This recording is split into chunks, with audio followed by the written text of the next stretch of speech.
Hello and welcome back. कसे आहात तुम्ही सगळे? आय होप की तुम्ही सगळे मस्त असाल. चला तर मग आजच्या व्हिडिओला सुरुवात करूया. तर कालचा व्हिडिओ जिथून संपला म्हणजे सगळे डबे मी घासून ठेवले होते आणि उन्हामध्ये वाळवायला ते ठेवले होते गॅलरीमध्ये. तर तिथूनच आजच्या व्हिडिओला सुरुवात होणार आहे. म्हणजेच ते डबे आपल्याला रिफिल करून सगळे कॅबिनेट्समध्ये लावायचे आहे. तर त्याआधी थोडं ग्लासभर पाणी पिऊन घेतलं, कारण ऊन खूप आहे आणि 2-2 मिनिटांनी असा जो गळा आहे तो सुकल्यासारखा वाटतो आणि कामं करायची इच्छाच होत नाही. आणि कामाला एकदा लागलं तर काही वाटत नाही, पण कामाला लागायच्या आधीच असं थकल्यासारखं होऊन जातो आणि खूप जास्त घाम येतो आणि घाम आला की थोडं पाण्याचं प्रमाण बॉडीमधलं कमी होतंच. तर तुम्ही कॅबिनेट्स बघू शकता. मागे मी हे कॅबिनेट्स क्लीन केले होते आणि डबे सगळे व्यवस्थित लावले होते. तर 15 दिवस जास्तच झाले असेल त्या गोष्टीला. सगळ्याच कॅबिनेट्समध्ये म्हणजे ओपन शेल्फ आहे तिथे बरण्यांवर आणि खालचा जो सरफेस असतो तिथे सगळी धूळ होती.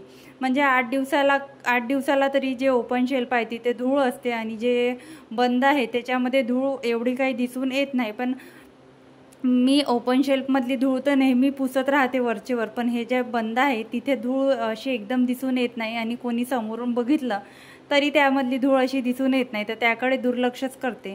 तर आता हे सगळे उन्हाळी वाळवणाचे पदार्थ मला भरून ठेवायचे होते. तर तुम्हाला मी मागच्या व्हिडिओमध्ये तसं सांगितलंच होतं. तर तेच मला ऑर्गनाईज पण करायचे होते आणि या डब्यांमध्ये भरायचे होते. तर म्हटलं चला एकदाची सगळीच क्लिनिंग करूया आणि थोडंसं स्प्रे वगैरे आपण तिथे अप्लाय करून सगळं पुसून घेऊया. कारण काय होतं ना, किडे मुंग्या ह्या सगळ्या उन्हाळ्यामध्ये जास्त आपल्याला दिसून येतात. जरासं काही सांडलं की मुंग्या आल्याच, जणू काही आपल्या घरामध्ये कुठेतरी त्यांचं सगळं वास्तव्य असं त्यांनी जमवून ठेवलेलं आहे. म्हणजे त्यांना कसं कळतं काही कळतच नाही. किचनमध्ये किंवा काउंटर टॉपवर सुद्धा काही आपलं सांडलं तर लगेच मुंग्या येतात. तर तसंच इथे कधी कधी बर्नीला काही चिटकवून असलेलं किंवा बर्नीमधून काढता काढता काही असं सांडलं जातं आणि त्या कॅबिनेट्समध्ये ते असं सांडून राहतं.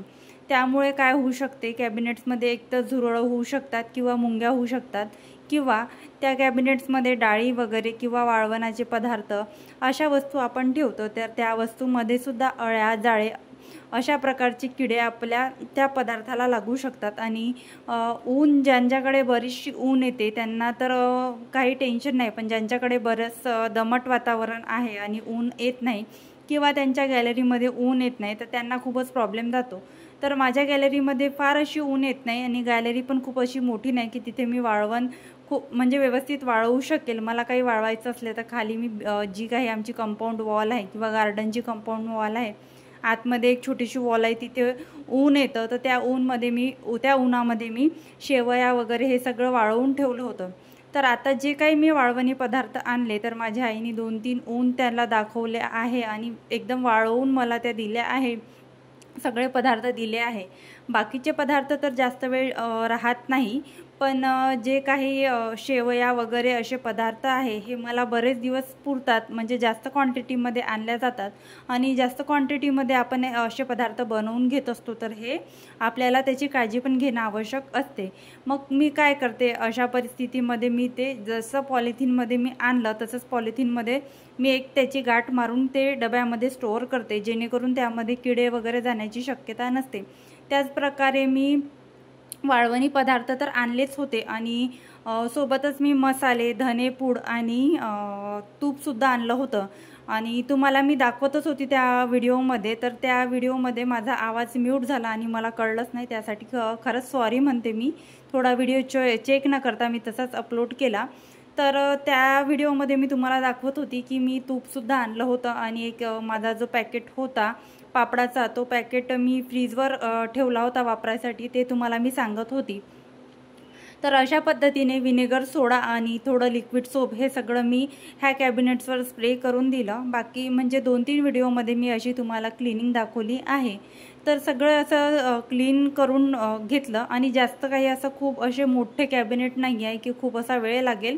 करायला गेलं तर पटकन होतं, फक्त त्या भरण्या काढायचा आणि तिथून मला वरती म्हणजे कॅबिनेट्स वर असल्यामुळे मला वरती चढून सगळं ऑर्गनाईज करावं लागतं. तर त्यामुळे मला थोडासा त्रास होतो. तर मी या सगळ्यासाठी कंटाळा करते. पण काही असलं, मागे गुढीपाडवा होता तर त्या सणाला मी सगळी क्लिनिंग केली होती. आणि आता अक्षय तृतीया येतच आहे, तर आपण म्हटलं आपलं घर तरी नीटनेटकं करूया. अक्षय तृतीयेचं मला काही एवढं म्हणजे टेन्शन नसतं, पण आपण आपल्या घरात पूजा तर करतोच ना, देवपूजा वगैरे हे सगळं आपण करतच असतो. तर सासूबाई माझ्या गावी करत असतात सगळं अक्षय तृतीया हे ते. बाकी सण म्हणून साजरा आम्ही करतो आणि नैवेद्य किंवा आपल्या देवाला आपण जे काही पूजा वगैरे करतो तर ते साधं सिंपल माझं चालतच असतं. आणि सण असो काही असो आणि क्लिनिंग तर माझी चालतेच. तर गुढीपाडव्यानंतर मी लगेच आता सगळं क्लीन करायला घेत आहे. बॅक टू बॅक सगळी क्लिनिंग झाली आहे. फक्त काउंटर टॉपवरचं जी टाईल्स आहे माझ्या किचनची ती माझी क्लीन करायची राहिली आहे. आय थिंक ती झाली तर होऊन जाईल, नाहीतर ती सुद्धा राहून जाईल, नंतर मला कधी करावं लागेल. तर सगळं एकदा पुसून घेतलं. आणि या साईडनी ग्लास लागले आहे, शोपीस आहे. आणि तिथे छान डेकोरेटिव्ह मी पीस ठेवले आहे. तिथे पण ह्याच सोल्युशननी पुसलं. थोडं विनेगर असल्यामुळे विनेगरचा थोडासा वास थोडा उग्र असतो, त्या उग्र वासामुळे मुंग्या वगैरे येत नाही. त्याच्यामुळे आपण विनेगरचा वापर केला अशा म्हणजे स्प्रेमध्ये तर खूपच चांगलं. किंवा मुंगीचा वगैरे खडू पण लावू शकतो, पण मी माझ्या घरी मुंगीचा खडू वगैरे लावत नाही, कारण हृदयाला कसं प्रत्येकच वस्तूचा खेळ असतो आणि तिला काही अशा वस्तू दिसल्या तर ती कधी कुठून काय घेईल ते सुद्धा कळत नाही. तर माझ्याकडे मी तुम्हाला बरेच व्हिडिओमध्ये सांगते, कॉक्रोच आणि मुंग्यांचा वगैरे स्प्रे मी आणत नाही. तर असेच घरगुती काही उपाय करत राहते आणि थोडीशी क्लिनिंग ठेवते. तर बऱ्याचशा भरण्या मी घासल्या होत्या आणि ह्यासुद्धा भरण्या ज्या आहेत त्या मी दरवेळेस किराणा जेव्हा भरते त्यावेळेस मी घासतच राहते. आणि बंद शेल्फमध्ये असल्यामुळे त्या काही एवढ्या खराब होत नाही. तरी एकदा व्यवस्थित सगळ्या पुसून घेतल्या आणि एकदा सगळं चेक केलं आणि सगळ्या भरण्या व्यवस्थित लावून घेतल्या. म्हणजे ज्या सगळ्या भरण्या भरून होत्या त्या सगळ्या सिक्वेन्स वाईज लावून घेतल्या. तुम्ही बघू शकता, एकदा व्यवस्थित क्लिनिंग केली तर सगळं व्यवस्थित वाटतं, सिक्वेन्स वाईज लागल्या जातं. आपण म्हणजे आपण वेळोवेळी जरी क्लिनिंग करत असलो तरी काय होते, मी स्वयंपाक करता करता कॅबिनेट्समधलं काही ना काही घ्यायला जाते आणि माझे खराब हात त्या भरण्यांना लागतं, तर ते खराब होतात. म्हणून मी वरचेवर त्या भरण्या साफ करत राहते. तर हा बॉक्स आणला तेव्हापासून तसाच पडला होता, गावाकडून आणला तेव्हापासून, कारण भरण्याच नव्हत्या. मग सगळा इकडं म्हणजे बराचसा आटापिटा करून ह्या भरण्या एवढ्या रिकाम्या केल्या. म्हणजे किराणा सामान ज्यामध्ये भरते त्या मी रिकाम्या केल्या. जसं की बेसन पीठ वगैरे, एका भरणीमध्ये मखाने होते. आपण थोडेसे मखाने घ्यायला गेलो की खूप सारे मखाने मिळतात, तर मखाण्यांनासुद्धा मोठा डबा लागतो. आणि बेसन पीठ पण 1 किलो घेऊन येत असते मी फॉर्च्यूनचं, तर ते मला पण मोठा डबा लागतो 1 किलोचा. तर असे काही डबे होते आणि एक डबा होता तो मोठा हृदयाचा खाऊ असतं. तर अशा पद्धतीने मग मी डबे रिकामे केले आणि सगळा किराणा सामान जे आहे तो ड्रममध्ये ठेवलं.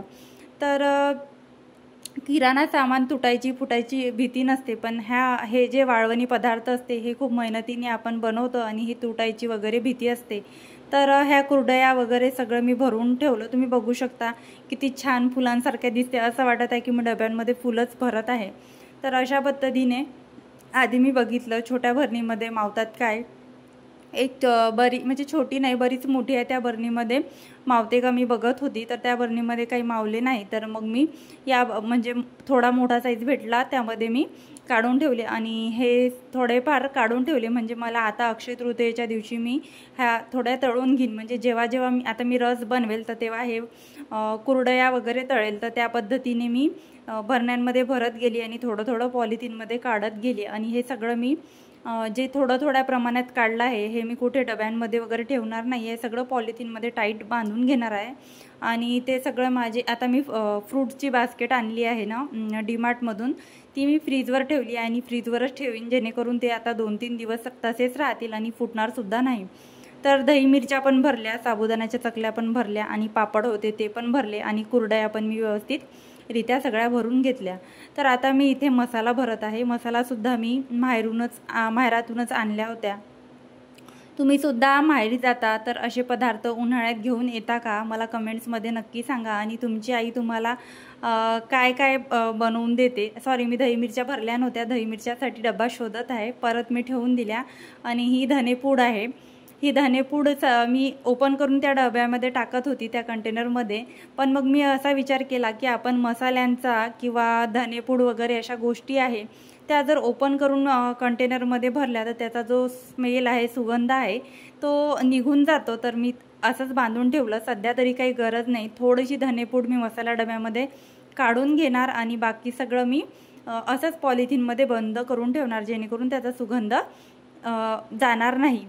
तर अशा पद्धतीने जे काही होतं सामान ते मी भरत होती. आणि ही सुद्धा एक भरणी होती, ती वर ठेवली होती. तुम्ही बघितलं असेल बऱ्याचशा व्हिडिओमध्ये. मी वरचे कॅबिनेट जेव्हा स्वच्छ केले तर कॅबिनेटच्या वरती ही भरणी होती आणि यामध्ये फक्त डिस्पोजल वगैरे ठेवले होते.